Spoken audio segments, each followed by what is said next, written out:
The second major of the year is here as the 2022 PGA Championship at Southern Hills Country Club in Tulsa, Oklahoma begins on Thursday. I'm Sara Perlman and joined momentarily by Will Gray and Drew Dinsick as we are welcoming you into Going for the Green. We're going to break down the tournament, the field, give you our best bets and predictions for the weekend. Will and Drew, how we feeling getting ready to make our picks for Southern Hills?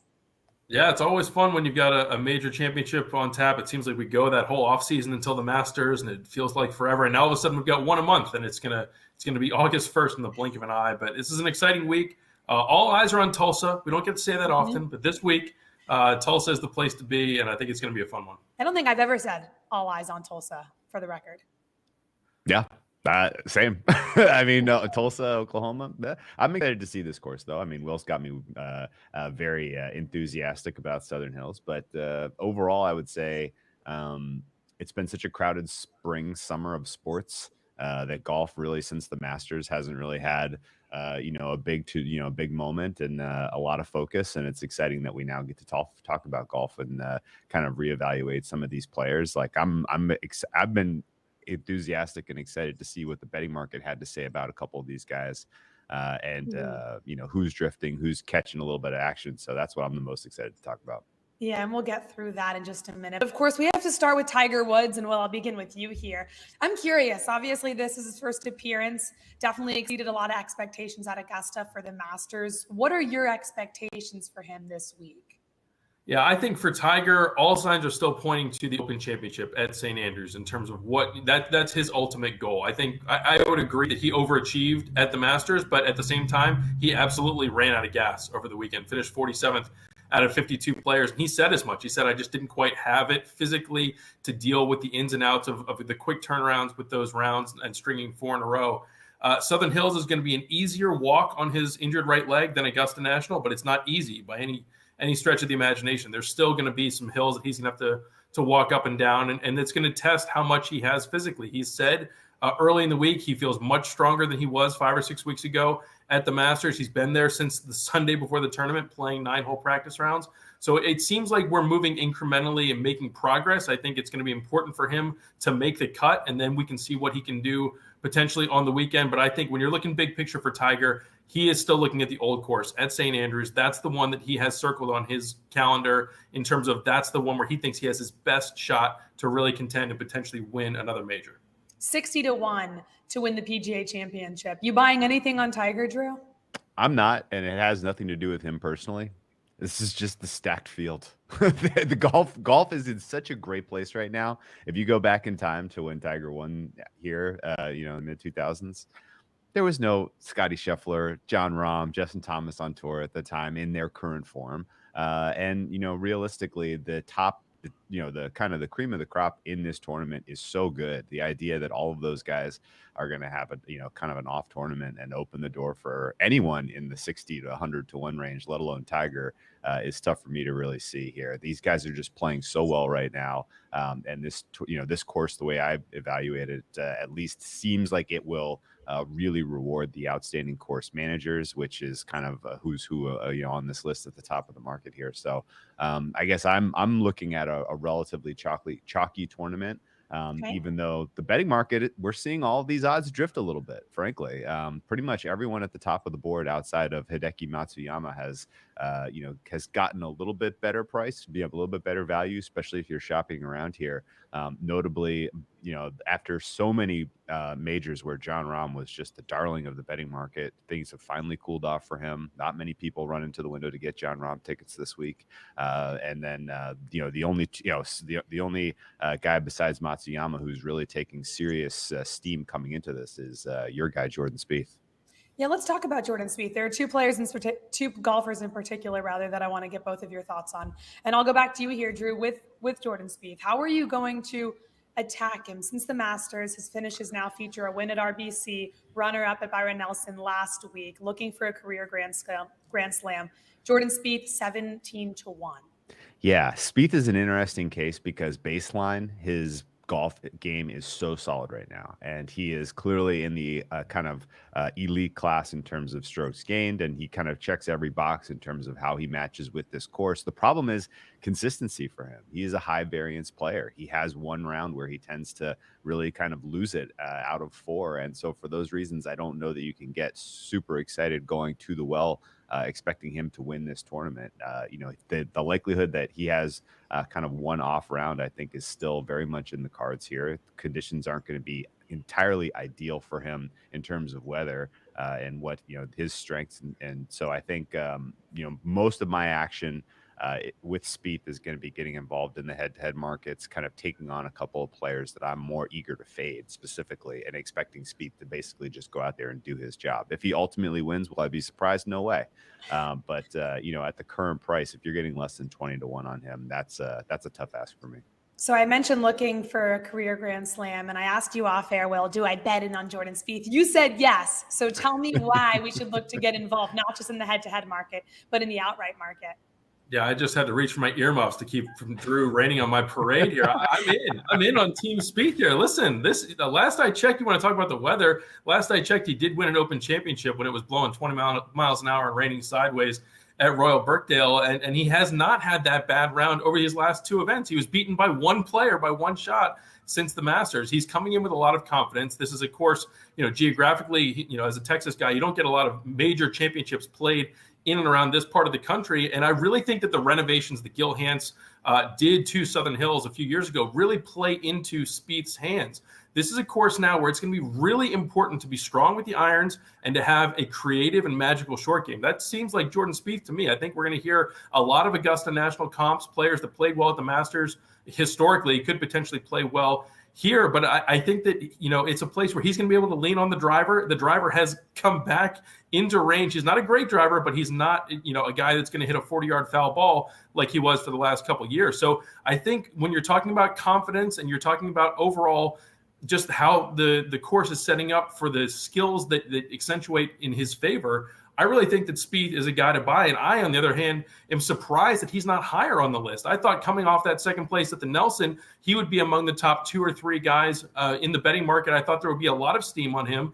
It's ticked down from 18 to 17 to 1 at PointsBet, but that's not quite the same as I was expecting. So I'm surprised that there are still 5, 6, 7 guys ahead of him on the odds. Yeah, we'll talk in a little bit with Jay Croucher, head trader at PointsBet, and figure out exactly the odds and how they're set for the PGA Championship. But you talked about kind of trending at the right time, and that is, of course, Jordan Spieth. But we got to get into Scotty Sheffield. Well, I'll start with you again. Looking to go back-to-back in majors, you know how hard that is. Not only is he the world's #1 golfer, but he's also said how much he loves this course. It's his favorite course, Texas guy. What are you thinking about Scotty Sheffield at 11 or 10 to 1 rather? Yeah, I think that the number is short for me. He has taken on that John Rahm role that we saw, Rahm at the Masters and at the majors previously, where he is, even though it's crowded right now in that group, sub 20 to 1, Scheffler is a clear favorite. And it's understandable. I mean, that win in Phoenix in February was clearly a watershed victory. He's added 3 more since, including the Masters, where frankly, he made it look pretty easy. And I don't know necessarily how he's going to back it up. As you said, it's difficult to go back-to-back in majors, especially when it's your first major. You got to go back to, you think, Jordan Spieth in 2015 when he went right from the Masters and he kind of backed into one at Chambers Bay at the U.S. Open a couple months later. So I'm not looking to fade Scotty Scheffler by any means. I think it's going to be a stay away for me just because the number is pretty short. It feels like the betting community has caught on to him, and everyone, if you're a casual bettor, you're showing up to the second major of the year, you're saying, all right, well, who won the first one? Oh, that guy. Okay, let me make sure I have a Scotty Scheffler ticket. So I think that's a lot of what's driving the market. So it's too short a price for me, but at the same time, I'm not looking to fade him. What about you, Drew? I mean, it's tough to fade him. You look at the last 8 events; he's won 4 of those. So fading Scotty Scheffler as of late has not been profitable. Is this another weekend you'll look to back him, or are you kind of on the same page as Will here? Yeah, no interest whatsoever in fading him. I can see myself talking myself into getting involved in tournament, in running, if he has kind of a slowish start and one of the other guys that is kind of declaratively in the mix has like a good, gets off to a hot start. I can see myself coming in on Scheffler at a better price than 11 to 1 right now. Currently, Scheffler, by my numbers, is the rightful tournament favorite. I give him a little over 6% chance to win this tournament. The problem is, all of the lines out there imply 7 to 9% chance. So I don't have EV to bet him in the outright market at this time. That said, He's matched up against the other elite players in the head-to-heads, and he's pretty juicy price in every one of those matchups there. So I think in general, Scheffler is a player that I'm going to have to get involved with only if the situation materializes in tournament. But even all that said, he's the most likely winner. And the gap between him and my number 2, who's Rory McIlroy for this tournament, is pretty large. It's about a 1.5% 1.5% gap. So that's non-trivial, and I think it just speaks to how amazing Scheffler's been over the last 6 months. Okay, well, let's talk about Southern Hills a little bit. I'm curious to get both your opinions on the course in general. The last time this course hosted the PGA Championship was in 2007. We mentioned that's when Tiger Woods didn't end up winning the tournament, but the course has changed. The field is certainly different. So, Will, what exactly are you looking for about this course and who could shine here? Yeah, this is definitely a course that looks a lot different than it did when Tiger beat Woody Austin back in 2007. And I think it's for the better. I think a lot of the changes have been improvements. I think that the casual fan that tunes in this week is going to enjoy the viewing experience. I think it's going to be fun to watch these guys play this course. It's going to challenge them in different ways. One of the big keys that Gil Hanse did is around the greens, he shaved down the rough. We're used to, this is a course that used to host a U.S. Open. So you're used to having really thick rough right near the green. So if you miss by 5 yards, you're 5 yards off the green. It's not running away. Now you've got these really big slopes and swales where if you miss your target by 5 or 10 feet, your ball could roll 30 yards off the green and you're left with a very difficult pitch and one maybe you weren't expecting. So that's going to be fun from a Schadenfreude sort of situation where if you enjoy watching pros struggle, this is going to be your week. They're going to get put into some interesting spots. And the wind is supposed to blow, and importantly, it's supposed to blow from 4 different directions. So they're not going to be playing the same course each day. You're going to see the challenge shift day to day. But I do think, again, there's going to be an emphasis on short game, but there's also an emphasis on long irons. And iron play, you need to be accurate with your irons. You need to be able to put it inside that 20 or 30-foot circle, and that is going to allow you to not only capitalize on those birdie chances, but you're going to avoid the doubles. You're going to avoid your ball rolling 40 yards off and ending up in a spot that you could have never foreseen it. There are 2 par 5s this week. Both are over 630 yards. 4 par 3s this week. 3 of them are 220-plus yards. Drew, I know you weigh the course in your handicap a ton course history. How much does this course in particular affect the way you handicap the PGA Championship? So this course and the way it helped my handicap for this major market was largely helping me identify players to toss more than kind of giving me, oh, that's the guy that's going to win, right? I think, the setup that Will gave was perfect for eliminating a guy like Victor Hovland. In my mind, Hovland is so aggressively bad around the green and scrambling in general that small misses may turn into snowman out there and completely take him out of contention. Similarly, the way that this course is going to penalize you for missing right, I think takes a guy like Xander Schauffele out of contention. So as I was kind of going through and trying to look to rule some of the guys at the top of the board off my list, the course helped me eliminate Xander, helped me eliminate Hovland, and in fact helped me identify a couple of matchups to take those guys on head to head in the tournament matchup market. We're going to get into exactly who this course benefits, our best bets, prop bets, all of that's coming up in a little bit. We're actually going to hear from Jay Croucher, head trader at PointsBet, and where the sportsbook is taking money in just a few minutes. But for now, for more coverage of the PGA Championship and beyond, be sure to check out Beyond the Fairway on golfchannel.com, Golf Channel's YouTube channel, or wherever you get your podcast. Here's a quick peek. I thought Tiger was always going to play. Southern Hills is certainly not as tough a walk as Augusta. And now he has a feel for what it's going to require to play 72 holes of golf. I mean, you look at who missed the cut at Augusta. Jordan Spieth missed the cut. Xander Schauffele missed the cut. Like, these guys are playing every week. They're in great health. They've got no major injuries, and he beat them. I mean, it's incredible. Now, as we get ready for the PGA Championship coming up on Thursday, it always helps to know where bettors are placing their money and who they are attacking in the market. And for that, we welcome in Jay Croucher, our good friend, head trader at PointsBet. Jay, thanks for taking the time. Curious, as we look right now and get ready for Southern Hills, what are the biggest liabilities for you guys at the book right now? Who stands out? Yeah, so right now, our biggest liability is Hideki Matsuyama. after his impressive performance at the Byron Nelson. You know, high variance player. He obviously has a major in recent history, having won the Masters last year.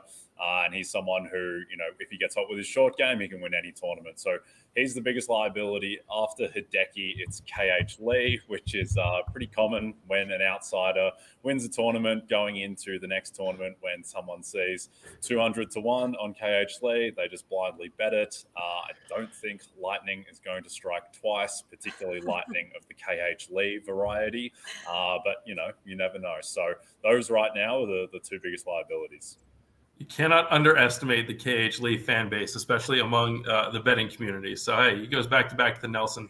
Maybe he's got his own brand of lightning. It's interesting to see Hideki near the top. I do think we'll talk about this more in a little bit, but I think this is a course. We talked about Augusta comparisons. It does make a lot of sense to see Hideki as a popular pick, but I'm interested to know. Let's look at some of the long shots. It's not usual that we have a long shot winner at a major, but you go back to last year. Remember Phil Mickelson, who's not playing this week, but he was a triple-digit long shot in a big way when he won at Kiowa. So is there anyone kind of lighting the board for you guys, in addition to KH Lee, of players that maybe you're surprised are attracting some attention? Yeah, so one guy in a similar price range to Lee is Matthew Wolff, who's 175 to 1. Matthew Wolff is a very unique type of golfer. I think that he is one of the highest variance guys, you know, on the tour. I think that, you know, there is a good chance that, you know, with his game, with how extreme it can be, where, you know, he goes rounds looking like the best golfer in the world, and then the next round he looks like the worst. I wouldn't be surprised if it all clicks for Matthew Wolff across 4 days one time and he does win a major. But, you know, it's likely it's not going to be this week because he's 175 to 1. But he's one of the guys in that longer range, and then two of the bigger names, and obviously with their own injury concerns, are Tiger Woods and Bryson DeChambeau as well, who have been popular bets just because of the big numbers. That's always interesting, yes. And it is interesting because looking at the outright market and comparing what you guys at PointsBet hang compared to some of the other shops out there is always interesting to me to see. Like, you guys are obviously, that's the best way to kind of entice action, is to hang the best price on a guy. And a golfer that's been pretty popular this week among some handicapping circles, and a guy who's, you know, he's a steady Eddie and, you know, is kind of always in the mix, is Matthew Fitzpatrick. And right now you can basically get an outrageously good price on Matthew Fitzpatrick at PointsBet compared to some of the other shops. Similarly, it looks like you're protecting on the other side Jordan Spieth. Not interested in writing a ticket on Jordan Spieth. Are those fair reads in terms of how you guys are shaping your market? Yeah, definitely. And I think with Fitzpatrick, it's more just a reflection on how loaded the field is at the top. Drew, you mentioned it, like just everyone is here, some big names in great form. And on the Spieth point, yeah, definitely protecting him. He is, you know, the funny thing about Spieth is he started the season pretty poorly, but it was in ways that you wouldn't normally expect for Jordan Spieth. It was largely the short game that was letting him down, and that's corrected itself in a big way the past couple of weeks, you know, with the win and with the second place at the Byron Nelson. And so I think with Spieth, he ended last season really poorly, and just everything was going wrong after he had that comeback after coming close to winning the Phoenix Open and kicking off from there. But, you know, now his game, it just feels much more in place, where if the last piece of the puzzle is the short game, well, that's a much better last piece of the puzzle than not being able to hit your irons or hit it off the tee, because it is so much more variable.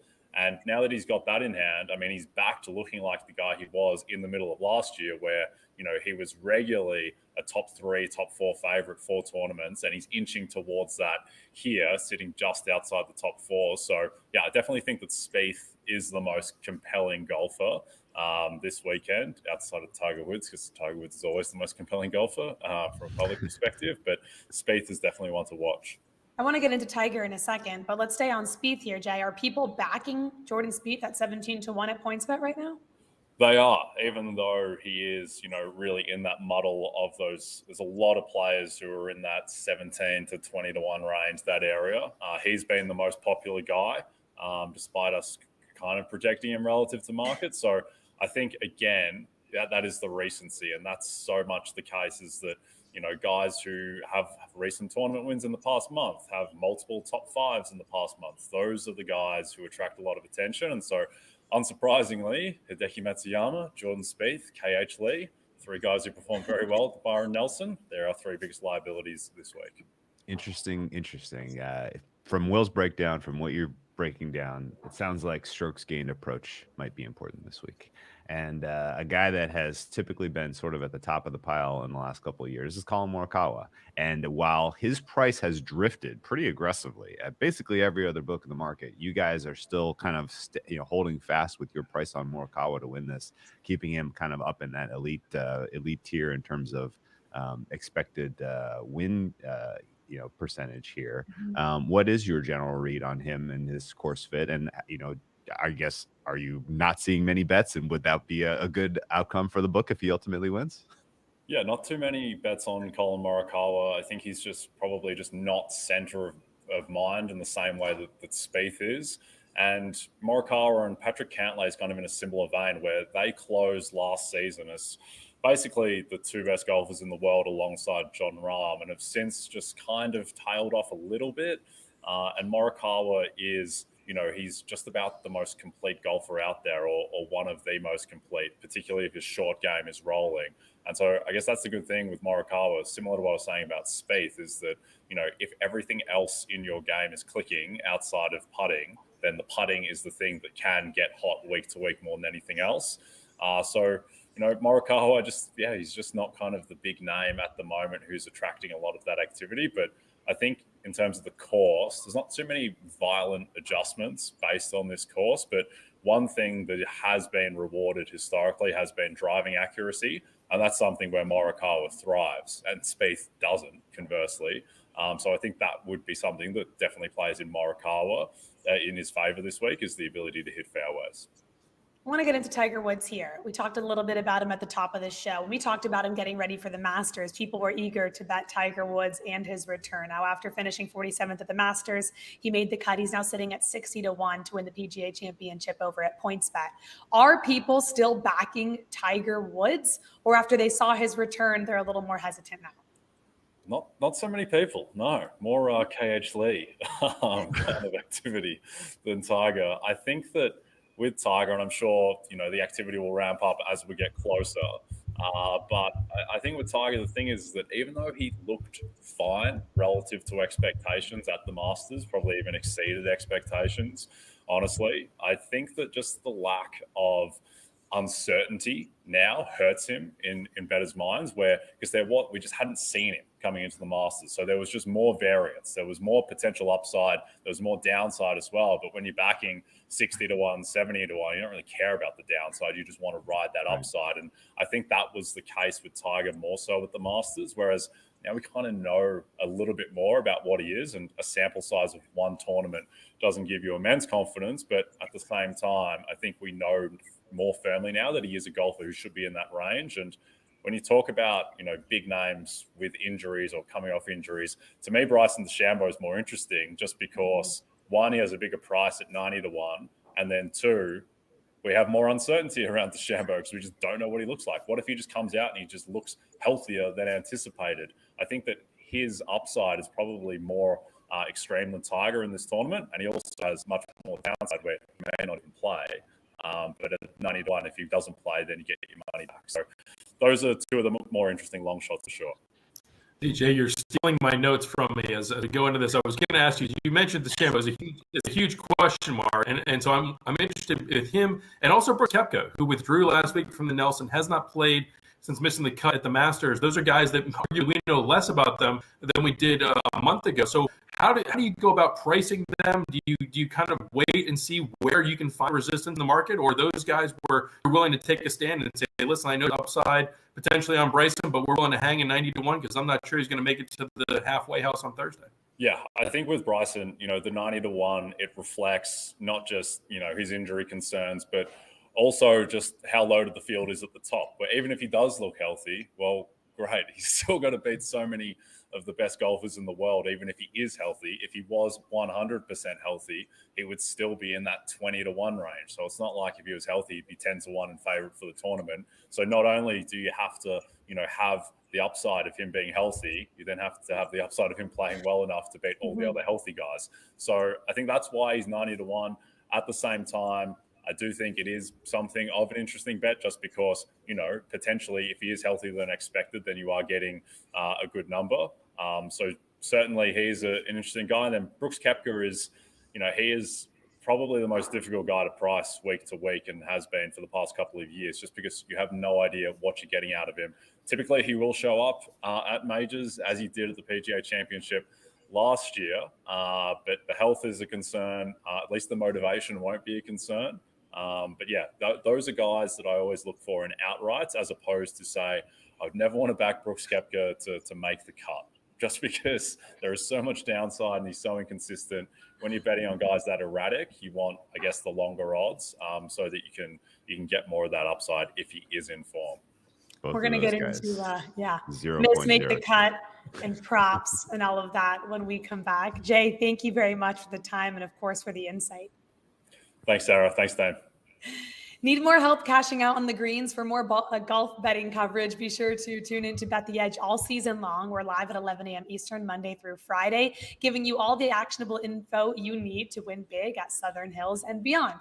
Bet the Edge streams on our YouTube channel and wherever podcasts are found. Welcome to NBC Sports Edge, your one stop for everything fantasy, DFS, and more. Get up-to-date news and insights from our award-winning analysts. Looking to raise your game even more? NBC Sports Edge Plus helps you level up with an array of premium tools and resources, keeping you ahead of the pack. Learn more at NBCSportsEdge.com. We're fired up for the second major of the season, and finally I get to hear where we are going to play some money, give out some picks, and we begin in the prop market, you guys. And after hearing Jay, I'm curious to hear where both of you are going. Well, let's start with some finisher props, or wherever you want to go. We're placing money on the prop market. Where are you going? Yeah, I think that there are a couple of guys that have my attention. And when I look at these majors, we're going beyond, maybe the 15 or 20 guys that we know could contend and could win. I want some guys that I think are going to overachieve in a major setup, and guys that have historically potentially played well at the majors. And one guy that I guarantee you is not a household name is Tom Hoge, winner this year at Pebble Beach, but sneaky has made the cut in 5 straight majors. He's inside the top 10 this year on tour in strokes gained approach. We've talked all show about how important iron play is going to be. This is a guy who is used to getting past the cut line, and that's such an important part in these majors of making these top 20, top 30, top 40 bets. So I like Tom Hoge at plus 450 for a top 10 or top 20 finish, I think he could really contend, and I think that his irons are going to shine. And another guy that I would throw in that I talked about at the Masters, I had him for a top 20 and he finished T23. Not that I'm bitter. So I'm going to open up the lens a little and go top 40. I'm going to go top 40 on Bobby Mcintyre from Scotland, who has made the cut in all 8 major championships he has played. That's a plus 170 on a top 40 bet. He has finished inside the top 40 7 straight starts dating back to February. Going back to the well, Mcintyre. You're not salty, though. Broaden it up a little bit. Try to get a winning ticket there. Drew, what about you? Top finisher props? Anything stand out? Well, certainly in the Australian nationality market, I don't make sense of this pricing at all. I have Cam Smith as the clear first choice here, and he is plus 175 to be the first Australian. Jason Day has health question marks still. Adam Scott is wildly out of form. Mark Leishman is wildly out of form. One of these guys in the kind of 10-1, 12-1 range may have the tournament of their lives and steal this one from Cam Smith. But if you're going to give me plus 175 on Smith as top Australian, that is my favorite of the nationality props. And then a fun one in the novelty section. Miss the cut props are up. Maybe Will can explain this one to me, but Louis Oosthuizen to miss the cut is plus 210. And last time we saw Louis Oosthuizen play wasn't good.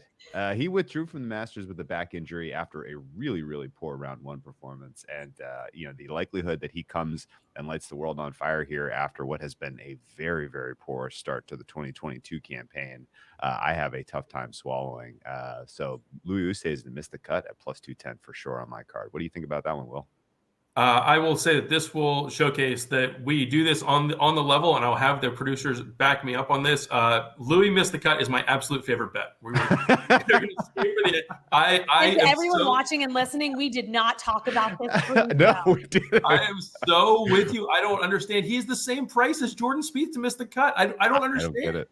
Everyone's talking about Bryson and Kepka for the injury stuff. Louis is such an enigma. This guy could show up, play 9 holes, and just walk away. I think that there's a lot of value in how he played at the majors last year, but he has not finished inside the top 30 since Super Bowl Sunday. That's a long time. A lot has happened in the world of golf since then. So getting more than 2-1 for him to miss the cut, I'm absolutely in. Okay, you guys are simpatico on the miss the cut for Louis. You talked about nationality props. Well, I know you love attacking these markets as well. What are some of your other favorites? Yeah, I think that this is one that Drew and I did talk a little bit about this. I think he's with me in terms of Corey Connors as top Canadian. He's at -125 in a 3-way market with Adam Hadwin and Mackenzie Hughes. Adam Hadwin had a nice run during the Florida swing in March, but I don't think that this is really a course that he can handle. Haven't seen a lot out of Mackenzie Hughes, so I would definitely make Corey Connors as a clear favorite in the Canadian market. And then again, playing off of my lack of faith in Louis Oosthuizen, I think there's some value in the top South African market where Louis is the top pick. I'm going to go at Eric Van Rooyen at +700 to finish as the top South African out of a group of 14 players. EVR finished T13 at the Players, top 10 last time out at the RBC Heritage. He got over the hump and got a victory last year on the PGA Tour. So I think that he has the overall game to really shine on this sort of a setup. And with the question marks at the top of the market, I think there could be some value down the list. So if you guys have any other props that aren't going to be in your best bets, now is your time to tell our viewers and listeners. Anything else as you look across the board that pops that you think now get in before these odds move? I think the markets that are the most ripe to be attacked for this particular tournament are the tournament head-to-heads, so the matchups, really. And there are 3 that really stand out at PointsBet to me right now. And we mentioned it off the top. I'm taking some swings against Hovland. I'm taking some swings against Schauffele. And there's a lot of ways to do that across the betting space. But at PointsBet, I like both of their matchups. I like Cameron Smith over Hovland at -125. I think Cam Smith is going to be a factor in this tournament. I think Hovland is not. And similarly, I like Spieth over Xander Schauffele. That's at +110 right now. I make Spieth as a reasonable 5th choice in this tournament, and Schauffele is outside my top 10 right now. So Spieth at plus money in that head-to-head is a ton of fun. And it's funny, I ended up on the or finding even the Oosthuizen to miss the cut price because I was looking for matchups to fade Oosthuizen, and sure enough, he's matched up against Tommy Fleetwood, who's not my favorite golfer in the world, but you're going to give me +100 on Tommy Fleetwood over Oosthuizen. I think that's phenomenal value. And then lastly, Jon Rahm and Rory McIlroy is a headlining head-to-head. And it's rare that there's value betting those, but I think McIlroy ought to be the favorite here, and I think it ought to be by a little bit of a margin here. I make McIlroy, as I mentioned, my 2nd choice to win this tournament. For me right now, Rahm is down to 7th. And maybe I'm being a little bit hard on him, a little bit aggressive from some of the kind of high-profile finishes we've seen from him have not been impressive to me, at least since the end of last season. So McIlroy at -105 over Rahm is the 4th head-to-head that I've bet into at these PointsBet prices. I do like that. -125. Yeah. No, go ahead. Well, I'm curious if you have any thoughts on the Rahm McIlroy. Yeah, I do like that Rory play. I'm kind of cooling on Jon Rahm as much as you can cool on the world +2 U.S. Open champion who won his last start. But I think I'll take Rory at -105. I've got 2 for you. One is really a numbers grab. I saw Jordan Spieth at +140 against Justin Thomas. I think that's just a number that I want to get behind. I think that Spieth is coming in with momentum. Justin Thomas has done everything but win this year, but I do think he's starting to put himself in a position where he's putting some pressure on himself to perform in these majors. It's been 5 years since he won his last major, and he's starting to ask himself some questions about when he's going to get number 2, and sometimes that can negatively affect you. So I think that +140 on Spieth is a really good number. And then another one is Sam Burns, -125 against Kepka, who Jay just warned not to take in markets like head-to-heads, but I'm going to do it anyway. Sam Burns was the talk of the town before the Masters, coming in off that victory.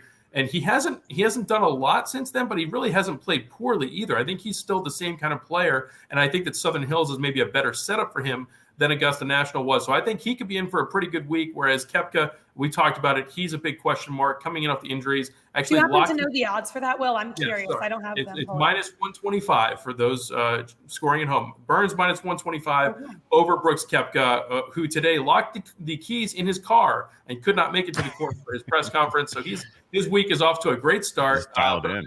Yeah, I mean, listen, it's hard to fade Brooks Koepka in majors, but I do think that the stars are aligning where there could be some value on a guy like Burns, who is still the same player he was when he was getting all that attention before the Masters. No, I kind of like that. That's why I was asking. Minus 125 on PointsBet. The head-to-head markets are fun. We do still have our best bets to come, but I know you guys love the prop market. I do as well, and good value on a lot of those plays. Speaking of value, we have our very own NBC Sports EDGE's Brad Thomas coming on to help us find value in the daily fantasy space after this.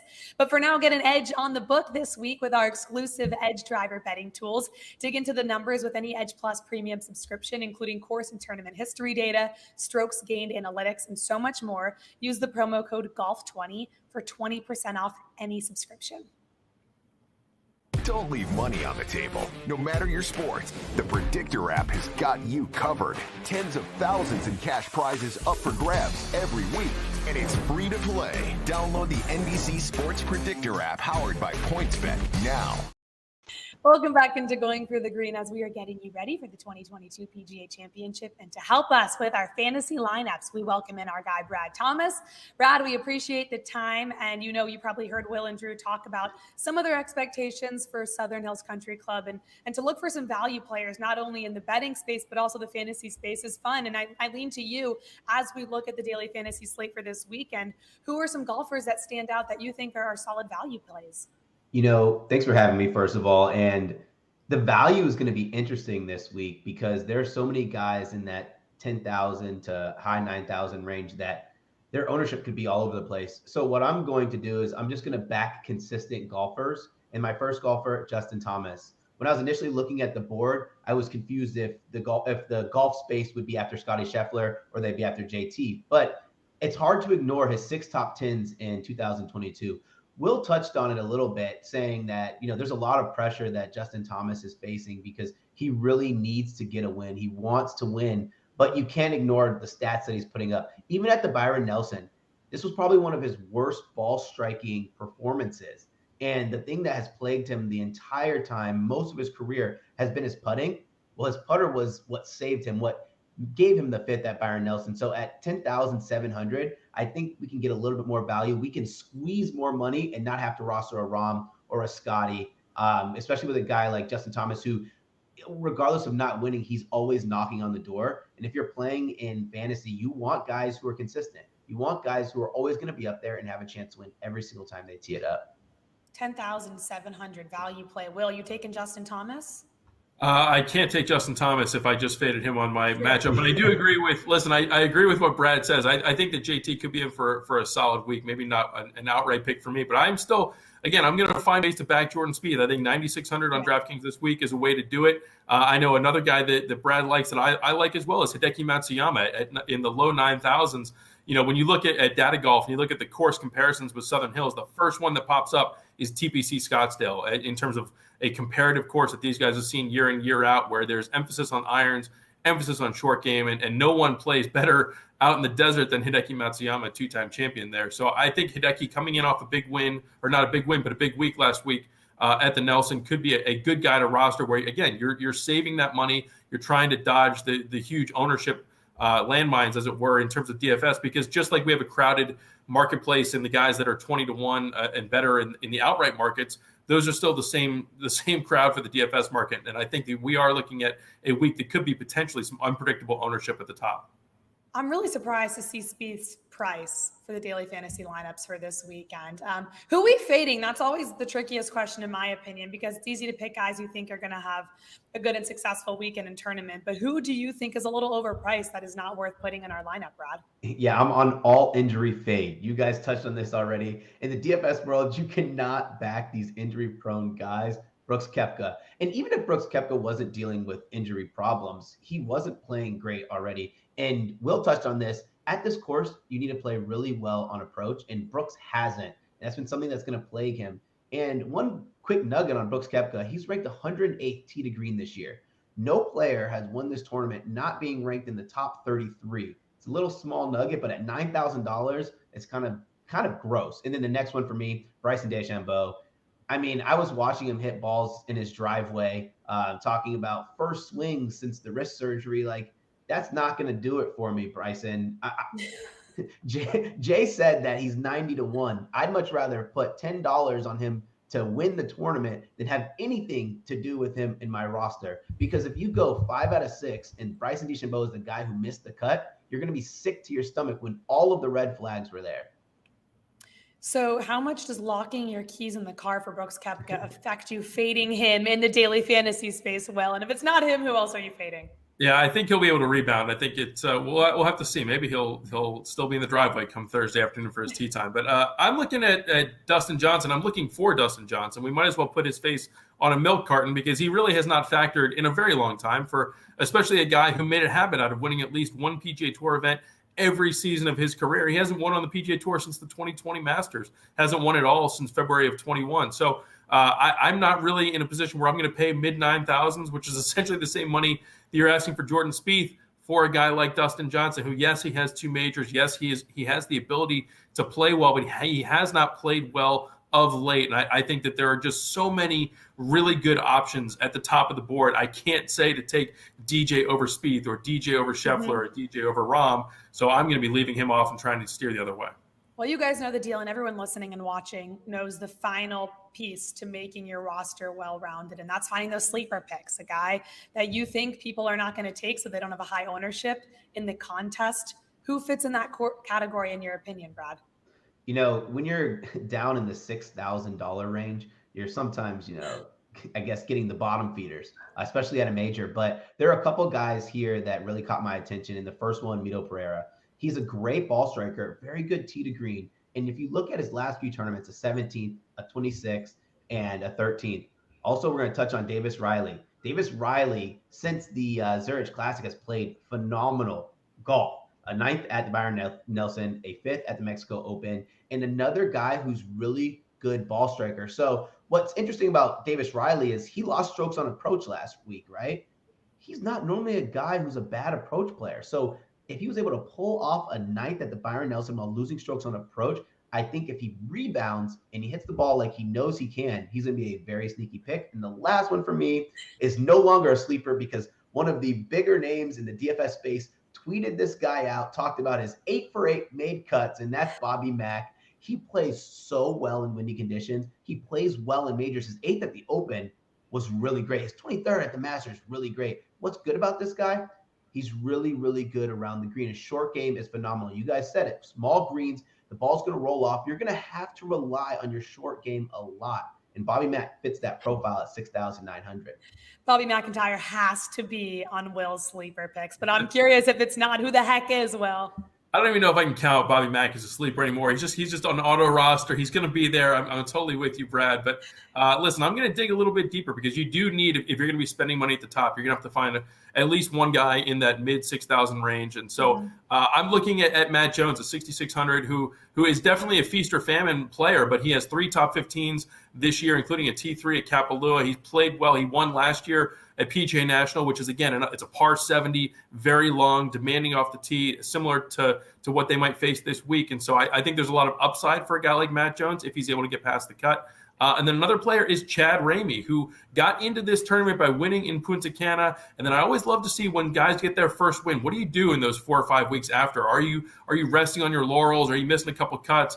This is a guy, Chad Ramey, who has gotten back into it, and he started making several cuts in a row and has started to put together some decent results. I think that he could be building on some momentum as he makes a rare major championship appearance, but I think he's someone that could be confident enough to make it past that 36-hole cut. And really, when you're in that low to mid 6,000 range, that's all you're asking for. Give me a tee time on Saturday and Sunday, and I'll be ahead of the game. I think both of your sleepers are my favorite plays for the whole daily fantasy lineup slate. Okay, so our prop bets were locked in. We have our DFS lineups ready to go. We only have one thing left on the show. Those are our best bets coming up momentarily.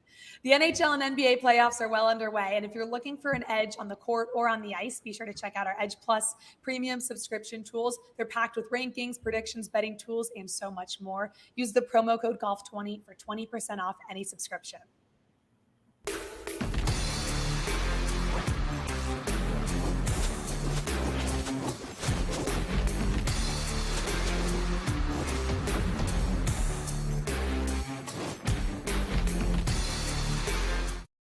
There is only one correct way to wrap up Going for the Green, and you gentlemen know the deal. That is with our best bets as we get ready. And I know tee times have been released, so we'll see if that affects the way we're getting ready to give out our best bets. Will, I will begin with you here. Best bets on the board for Southern Hills. What say you? Yeah, so Drew beat me to the punch there with my best bet. I'm sticking with Drew Stason. So I'm glad you came to me first. But I will say my top pick to win this tournament is a name that we have not said yet all show, and I'm very surprised that he has not come up.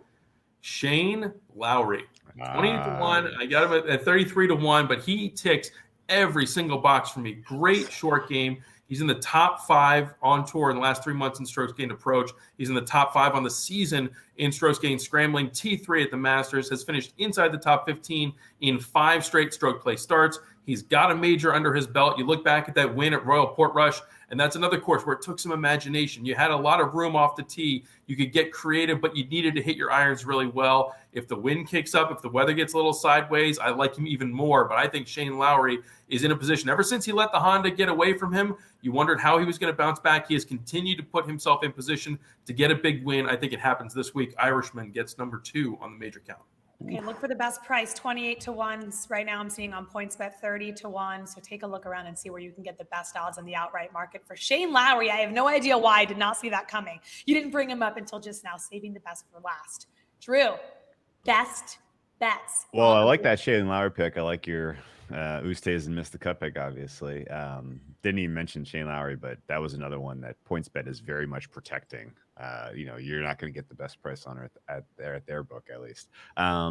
Best bet for me, I'm going to go with the guy. So I think in general, this course, very, very strong analog to Colonial. And I think you see a player like Jason Kokrak, who played Colonial so spectacularly last year and who is in good form right now, is a little bit underpriced by the market. He's 120, 125-1 to win it all. But realistically, he's going to make the cut. He's finishing in the top 40 by my projections. In fact, he would be my about 25th pick to win this tournament here with a little bit over 1.5% win probability. So I'm going to take Jason Kokrak, top 40 at plus 125 as my favorite bet on the board for the PGA Championship. Okay, some plus money. I'm going to keep an eye on all these picks today and throughout the next couple of days and see where they land. Mr. Brad Thomas, I rely on you now for your final and best bets getting ready for Thursday. What do you got? I first want to say, Will, I am going to be on Shane Lowry top 20. That's plus 120 odds on PointsBet. I'm in the middle of writing that up, actually. But my best bet, I'm going back to the Justin Thomas well. I think for the last 5 tournaments on PointsBet, I have given him out as a top 10 play.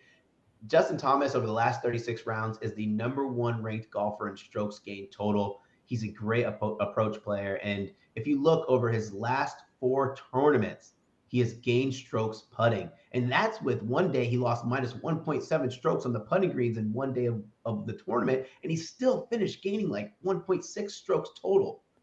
Give me a hot Justin Thomas who always finishes top 10s. The odds are just gross. Plus 170. Like, come on.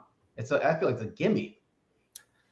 As we get ready to round out the show, I have a quick question for all of you. Is there anything as we get ready, either, if it's on pairings or live betting markets that you guys think pop, whether now or you're waiting for as the tournament's being played, that you think people should look out to get involved in? Will? I definitely think look at pairings. I remember this is now 2 majors in a row where a guy I liked is paired with Tiger for the first 2 rounds. I don't love that. This is now it's Jordan Spieth. We've got Spieth, McIlroy, and Tiger for the first 2 rounds, which is a very, very star-studded pairing or grouping. Nothing like being live, already placing your bets, and then looking to see the pairings. Yeah, that's all right. Listen, I think that those guys are in a better position to shoulder that burden than someone like Joaquin Niemann was at the Masters. But at the same time, it's something to consider. And I don't know this week that you're really going to get the split with early versus late and which side's going to have the advantage. Like we saw it played out so drastically at the Players a couple months ago. But I do think you look at the pairings and you want to see, is it going to be somewhat comfortable for some of the guys that you really are backing? Okay. Yeah, and that was a wild one. I can't believe they put those 3 guys together for rounds 1 and 2 here. I saw the Rahm, Scotty, Colin Morikawa grouping, and I was like, wow, like I guess I know what I'll be. And then they one-upped it with the Tiger, Rory, Spieth. So those are going to be must-see TV. And honestly, the idea that the winner of the tournament comes from one of those 6 men, I think is pretty high, honestly. And it's probably not going to be Tiger, but I hope he does well.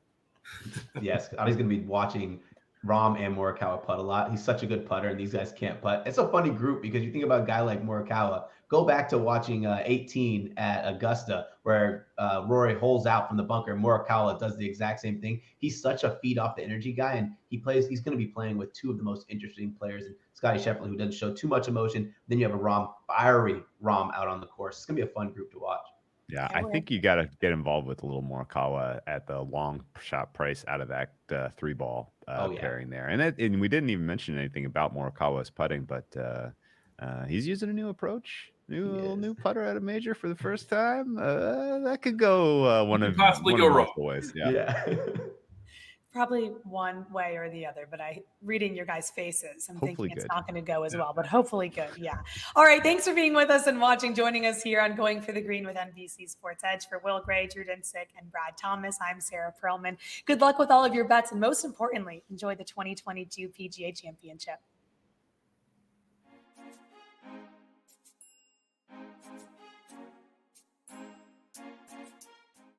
Thanks for watching. Make sure to hit subscribe for all the latest fantasy and sports betting advice from NBC Sports Edge. And don't forget to sign up for NBC Sports Edge Plus to get the best-in-class draft guides, as well as season-long fantasy, DFS, and sports betting tools that will give you the edge.